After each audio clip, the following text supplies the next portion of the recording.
મિત્રો, આજના ઔષધમાં વાત કરીએ તો એવું ફળ છે કે જે સરળતાથી ઉપલબ્ધ છે, તે એટલે બીલાનું ફળ. બીલાનું ઝાડને કોણ નહીં ઓળખતું હોય. આપણે ખૂબ ધાર્મિક શ્રદ્ધાથી જોવા મળતું આ વૃક્ષ એટલે બિલ્વનું વૃક્ષ. ભગવાન શિવજીને બિલ્વ પત્ર પણ ચડાવવામાં આવે છે, બિલ્વના ફળ પણ ચડાવવામાં આવે છે. શિવ એટલે કલ્યાણ, તો તેમાં કંઈક ને કલ્યાણ છે એ હેતુથી ભગવાને કદાચ આ ફળનો સ્વીકાર કર્યો છે. પણ આજે માત્ર આપણે આ બધી વસ્તુને કર્મકાંડ ફેરવી નાખી અને એની પાછળનો જે ઉદ્દેશ છે, આપણા ઋષિઓ મુનિઓને જે કહેવાનું હતું, આચાર્યોને જે કહેવાનું હતું, તે આપણે સમજી શક્યા નહીં.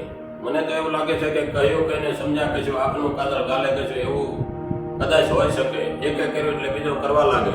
પણ એ વિવાદમાં નહીં પડતા આપણે જોઈએ કે આ બીલીનો ઔષધિ તરીકે શું શું ઉપયોગ છે. તો કે ડાયાબિટીસ વાળા રોજ જો આ 5 પાનને ખાંડી અને તેમાં પાણી નાખી ગાળી અને એનું શરબત નળિયા કોઠે પીવામાં આવે તો ડાયાબિટીસ ચોક્કસથી કંટ્રોલ થાય છે. પેટને લગતી કોઈ પણ બીમારી હોય તો તેમાં સારામાં સારું સૂકા બીલાનું ચૂર્ણ અથવા તાજા બીલા મળે તો તેનો પાકેલા બીલા ઉનાળા મળતા હોય છે ત્યારે તેનો ગુદ્દો છે અને બેલગીરી કહેવાય. આ બેલગીરીનો ઉપયોગ કરવામાં આવે શરબત તરીકે. ગમે તેવા પેટની આંતરડાનો સોજો હોય, IBS હોય કે પછી આંતરડામાં ચાંદા હોય કે પાતળા જાડા હોય. ઘણી વખત એક એવું જોવા મળ્યું છે કે ખૂબ કઠણ જાડા વાળાને આ બેલગીરીનો જે ગુણ છે તે મળને બાંધવાનું કામ કરે છે. એટલે કદાચ કઠણ જાડા વાળાને ઉપયોગ કરે અને ન ફાયદો થાય તો છોડી દેવો જોઈએ. નહીંતર એક જ કામ છે કે તે આંતરડાને સ્વસ્થ કરે છે. એટલે આવી રીતે કોઈ પણ પેટની બીમારીમાં આપણે છૂટથી બીલીના ગર્ભનો ઉપયોગ કરી શકીએ છીએ. પાકલ બીલાનો અથવા તો કાચા બીલાનો.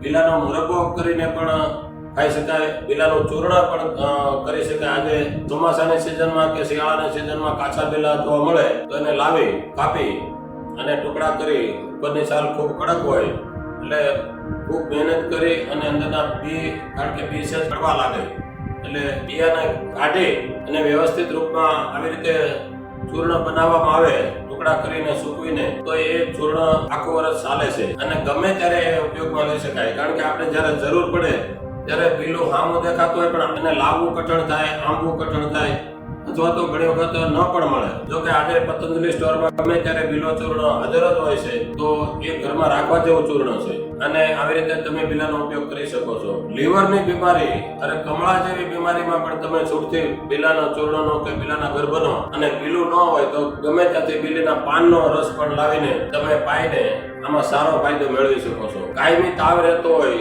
ગમે ત્યારે ટાઈમ ટેબલ વગરનો તાવ આવતો હોય અને શરીરમાં નબળાઈ રહેતી હોય, આવી પરિસ્થિતિમાં પણ જો બીલાનો ચૂર્ણ નિયમિત લેવામાં આવે અથવા તો બીલાનું શરબત કરીને પીવામાં આવે તો એનો સારો એવો ફાયદો મળે છે. બીલાનું શરબત માત્ર ને માત્ર ડાયાબિટીસ વાળાએ પીવાનું નહીં, કારણ કે શરબતમાં ખાંડ ને આ બધું ભળતું હોય, મીઠાશ ભળતી હોય એટલે શરબતથી ડાયાબિટીસના રોગીને નહીં પીવાની ભલામણ છે. બાકી ડાયાબિટીસના દર્દી કાચા બીલાનો ડાયરેક્ટ ગર્ભ પણ ખાઈ શકે છે, પાકલ બીલું હોય તો, અને નહીતર એનો ડાયરેક્ટ ચૂર્ણ લઈ શકે અથવા તો બીલીના પાનનું શરબત આગળ કીધું એ રીતે પણ કરીને સારો એવો એનો ફાયદો મેળવી શકાય. આ સિવાય શરીરમાં કમજોરી, જે માણસ સહેજ પણ કામ કરે અને થાકી જાય અથવા તો એ રોગની સામે લડવા સક્ષમ ન હોય, એને ઇમ્યુનિટી પાવરની કમી કહેવાય. તો શરીરમાં આવી રીતે ઇમ્યુનિટી પાવર ઓછો થઈ ગયો હોય ને વારંવાર મોસમ બદલવાની સાથે માણસ બીમાર પડતો હોય, એને પણ નિયમિત બીલાના ચૂર્ણનું સેવન કરવું જોઈએ. આવી રીતે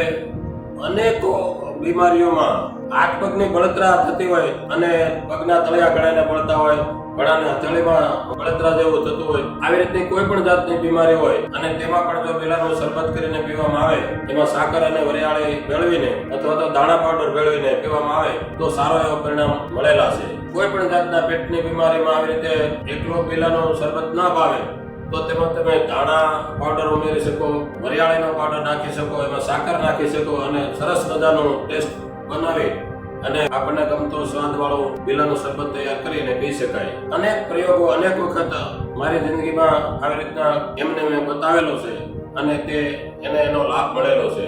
ઇન્સ્ટન્ટ ગમે ત્યારે પેટમાં ગડબડ થાય કે ક્યારેક ઓછીતાનો ઝાડા કે ઉલટી શરૂ થઈ જાય ત્યારે તાત્કાલિક તમે બીલીના પાન મળે તો પાનનું શરબત અથવા તો બીલું મળે એને ભાંગી ભૂકો કરી અને એનું શરબત કરી અને તરત તમે ઉપયોગ કરો તો મોટી દવાખાનાની નોબતમાંથી બચી શકાય છે. આવી રીતે ભગવાન શિવજીને ચડતું આ અતિ પવિત્ર વૃક્ષ અને તેનો આવી રીતે ઉપયોગ કરશું તો આપણા જીવનમાં જેમ બિલીના મૂળમાં લક્ષ્મીનો વાસ કીધેલો છે એના મૂળમાં જ લક્ષ્મીનો વાસ થાય ને, કારણ કે આપણે મોટે મોટે મોંઘી દવાઓથી બચી શકીએ અને એ લક્ષ્મી આપણા ઘરમાં વાસ કરે એટલે ઓટોમેટિક લક્ષ્મીનો વાસ ગણાય. એટલે આવી રીતે નહીં ખબર પડતા આપણા જીવનમાં ઘણો ફાયદો કરનાર આ બિલીનું વૃક્ષ આપણા આંગણામાં પણ વાવીએ, આપણા ખેતરના શેઢે વાવીએ, કારણ કે ઔષધો છે એ આવી રીતે આપણે જાણતા રહીશું, એની કદર કરતા રહીશું, તેની સાથે સાથે એને વાવવાનો પણ પ્રયત્ન કરતા રહીએ કે જેથી આપણા જીવનમાં બિલાનું નહીં પણ બધી વનસ્પતિઓ જે આપણા જીવનને ઉપયોગી છે એટલું આપણે ઋણ અદા કરી શકીએ. માટે સૌ સાથે મળી અને